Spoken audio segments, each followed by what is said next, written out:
Hello aspirants, welcome to Vishwam IAS Academy. Let's continue the Indian 2020 facts. നമ്മൾ first chapter land and പീപ്പിളാണ് നോക്കിയത്. Geographical structure വരെ നോക്കിയിട്ടുണ്ടായിരുന്നു.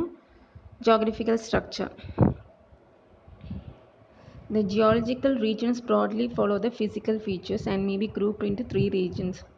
So the first point is three regions: the Himalayas and their associated group of mountains, Indo-Gangetic Plain, and the Peninsular Shield. The Himalayan mountain belt to the north and Naga Lushai mountain in the east are the regions of mountain building movement. So which are the regions of mountain building movement? Himalayan mountain belt to the north and Naga Lushai mountain in the east. Next point.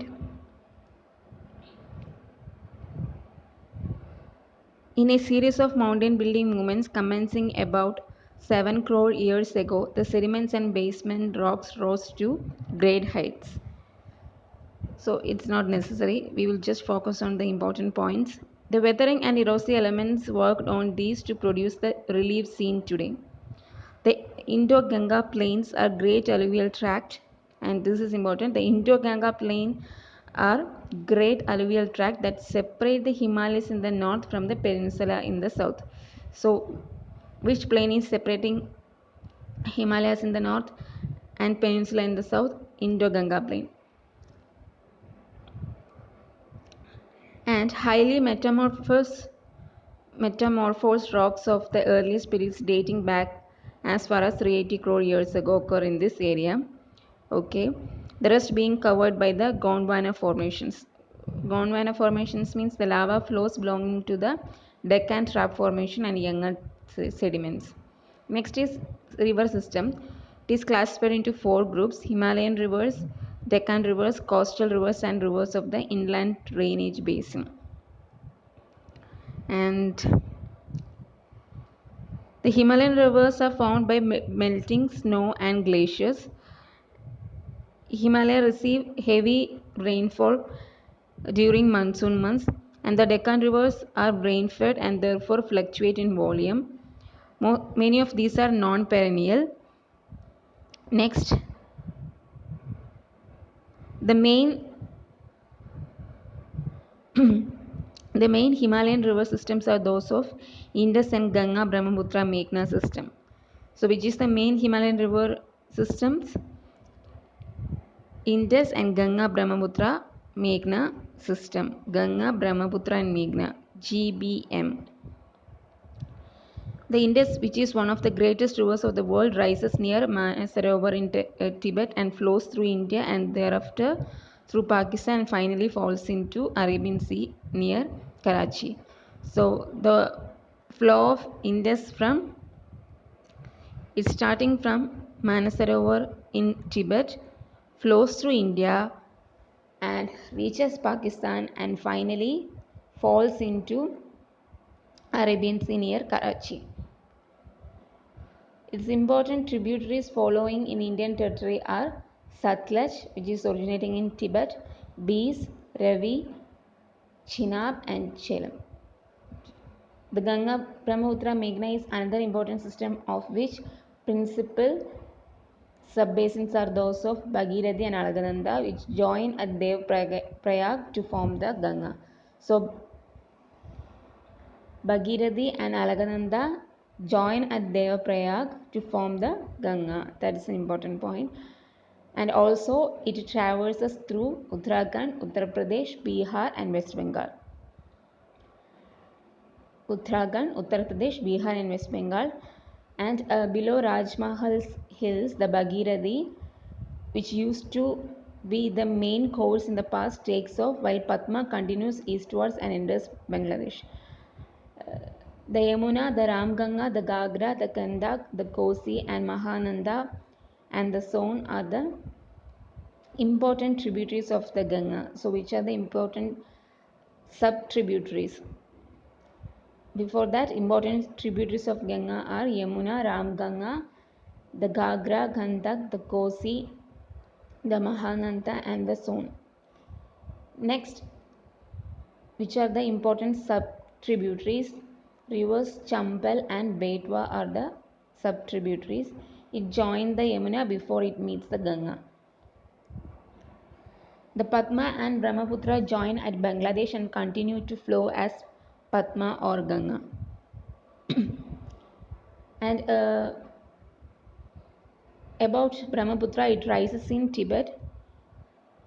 In Tibet, it is known as Sangpo and runs long distance and crosses into India in Arunachal Pradesh under the name of Dipang. So in Tibet, it is known as Sangpo, and in India, it is under the name of Dihang. Near Pasigat, the Thibang and Lohit join the river Brahmaputra, and combined river runs all along the Assam Valley, and it crosses into Bangladesh downstream of Dhubri. Next, the principal tributaries of Brahmaputra in India are Subansiri, Jiabareli, Dhansiri, Putimari, Pagladia, and Manas. Again, the principal tributaries of Brahmaputra in India are Subansiri, Jiabareli, Dhansiri, Putimari, Pagladia, and Manas. The Brahmaputra in Bangladesh, fed by Teesta, and finally falls into Ganga. So, Brahmaputra in Bangladesh, it is known as Teesta, and finally falls into Ganga.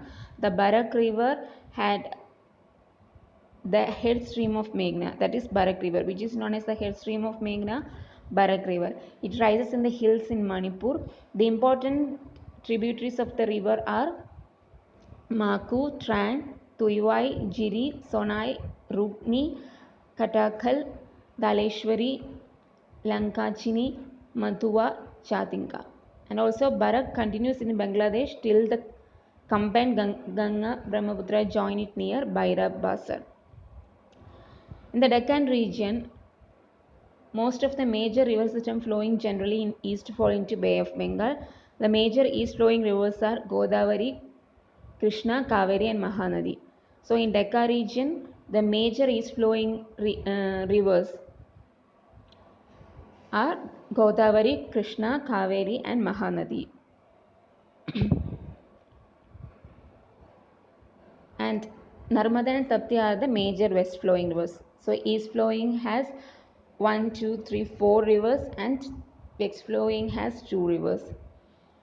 The Godavari in the southern peninsula has the second largest river basin, covering 10% of the area of India.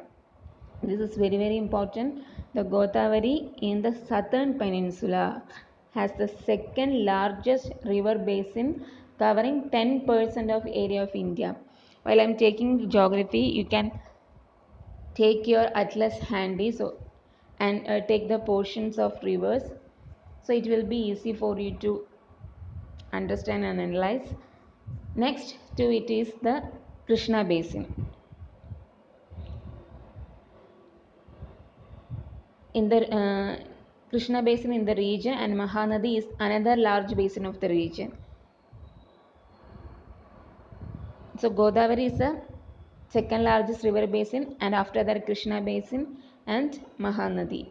The basin of Narmada in the uplands of Deccan flowing to the Arabian Sea, and of Kaveri in the south, falling into the Bay of Bengal, are about the same size through with different character and shape.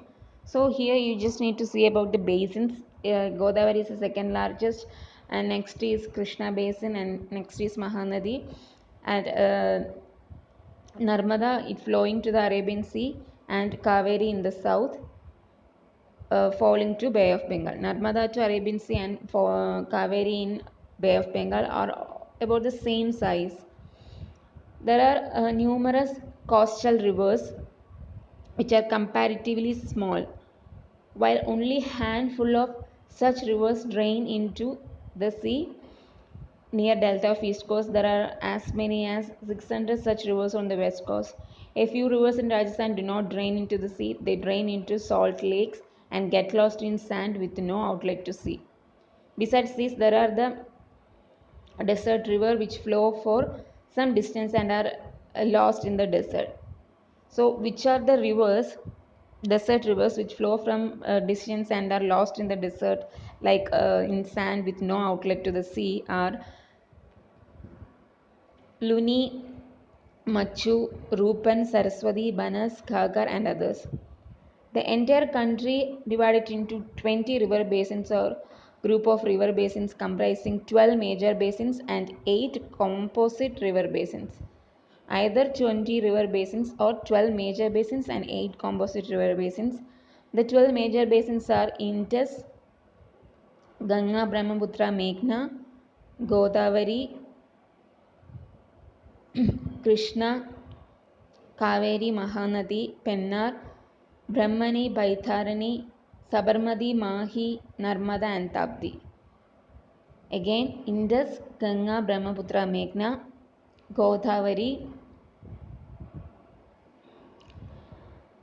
Krishna, Kaveri, Mahanadi, Pennar, Brahmani, Baitharani, Sabarmati, Mahi, Narmada, and Tapti.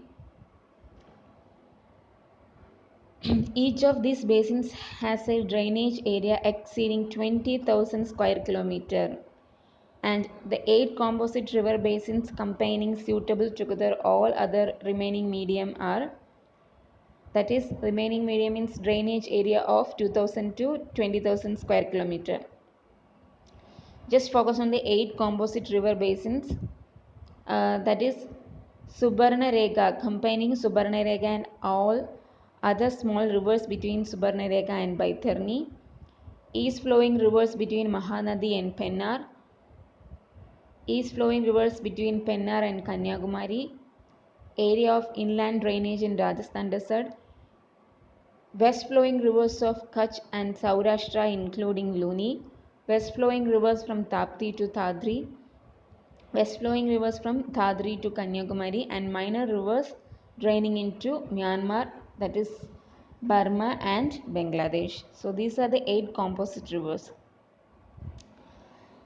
So this is geography. Next is climate and seasons. We will take climate and seasons in this video, and from flora onwards we will see it on next video. Now climate and seasons, it may be broadly described as tropical monsoon type. The Indian Meteorological Department, that is IMD, designates 4 official seasons. We all know that winter, which is from December to early April, summer or pre-monsoon season lasting from April to June or April to July in northwestern India. In western and southern regions, the hottest month is April. Next, third one is monsoon or rainy season lasting from June to September. This season is dominated uh, by the humid southwest summer monsoon. Next, fourth one is post-monsoon season that lasting from October to December. In northwestern India, October and November are usually cloudless. So these are the seasons according to IMD. The Himalayan states, being more temperate, experience 2 additional seasons. Those are autumn and spring. These are in Himalayan states. Traditionally, Indians note 6 seasons, each about 2 months long. So these are the spring, summer, monsoon, early autumn, late autumn, and winter. Again, spring, summer, monsoon, early autumn, late autumn, and winter. So it is based on the astronomical divisions of 12 months into 6 parts. The ancient Hindu calendar also reflects these seasons in its arrangements of month. And India's climate affected by 2 seasonal winds, that is northeast monsoon and southwest monsoon. Northeast monsoon, commonly known as winter monsoons, that blows from land to sea, and southwest monsoon is summer monsoon that blows from sea to land, ulta, after crossing the Indian Ocean, the Arabian Sea, and the Bay of Bengal. The southwest monsoon brings most of the rainfall during the year in the country. And these are about climate and seasons. We will see flora in the next video. Thank you.